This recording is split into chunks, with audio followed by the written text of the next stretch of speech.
Hello, and welcome back to Tech Tuesday. No doubt you're familiar with Google Forms. You might have used them to give a test or a quiz. You might have used them to collect data. You've probably used them for both. There are actually ways to adjust the look of a Google form. Google already has some images that you can use for the banner at the very top that not only adjust the banner, but they adjust the color scheme of your Google form. But let's say that you want something a little bit more specific for a particular quiz, a particular form that you're sending out, maybe to parents, maybe to collect other information. There's a really easy way in Canva to actually custom create a banner using just a couple of simple prompts and Magic Media, which is Canva's AI creation prompt. It's pretty easy to do, and it'll make your forms look a little bit more personalized, a little bit more interesting. Let's take a look at how to do that. So go ahead and click Create. And then down below, I'm going to go ahead and click on Custom Size to make a custom size image here. The default for a Google Form banner is going to be 1600 by 400. I've made a couple of these, so that actually shows up already, but type in 1600 by 400. You might see something that says Google Forms header. That's fine. Click Create New Design. So this is the exact dimensions that you would actually put at the top of a Google form. So what I'll do is I'll go down to where it says Magic Media, click on Magic Media here, and then I can go ahead and use this to generate an image that matches whatever the content of the form that I'm trying to create. I know that recently the kids in science took a quiz on sound waves. So I'll type in sound waves. This will generate a picture, may take a moment or two.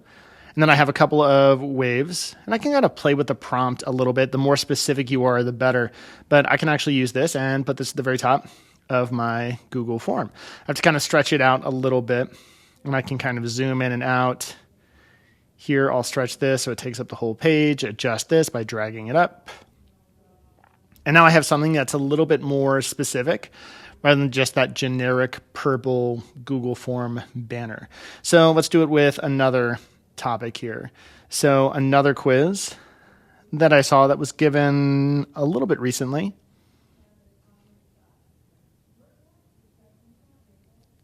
was a quiz on the Industrial Revolution. So I'm going to go ahead, type this in. This is a little bit more specific. Factories during the Industrial Revolution. I'll get a couple that pop up here. Takes a moment to generate. All right, awesome. I have some smokestacks that I can use. I can put this at the very top of my Google form. Again, adjust. All right, so I got those smokestacks there. A very depressing image, but fits in with what's going on in my quiz. Now, if I want to actually regenerate this, I can actually click on these. I've got like different types of art that I can use. So I can kind of experiment around. All right, I've got some psychedelic smokestacks. Maybe not the vibe that I'm going for my quiz. So let's go ahead, scroll down.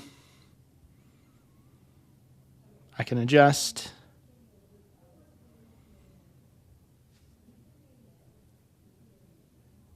And I've got some more, again, cartoonish images here. But let's say that I like the one that I have. So I'm going to go ahead and actually save this to my computer so I can just put it right into a Google form. So I'll go here, go to download. You can download either as a JPEG or a PNG. Either of those are image files, so either one will work here. I'm just going to go ahead and save it under a file name that I can use. I have in my downloads folder, but wherever you want to save it is fine, just as long as it's somewhere that you can easily find it when I re-upload it to the Google form. All right, so I got my Google form open right here. I'm just going to go ahead, go to the top right. There's kind of like a little paintbrush right here, a little paint palette. Go ahead, click upload. I'm just going to go ahead and select that file. And now I have something that matches the topic of my quiz or even a Google form that I might be sending out to my students, sending home for whatever reason. And it'll change the entire color. The nice thing is I don't have to adjust that at all in terms of the size because I've already done that before I started to create it in Canva. Thank you for watching this edition of Tech Tuesday. If you have questions or anything that you would like to be covered in the future, please let me know.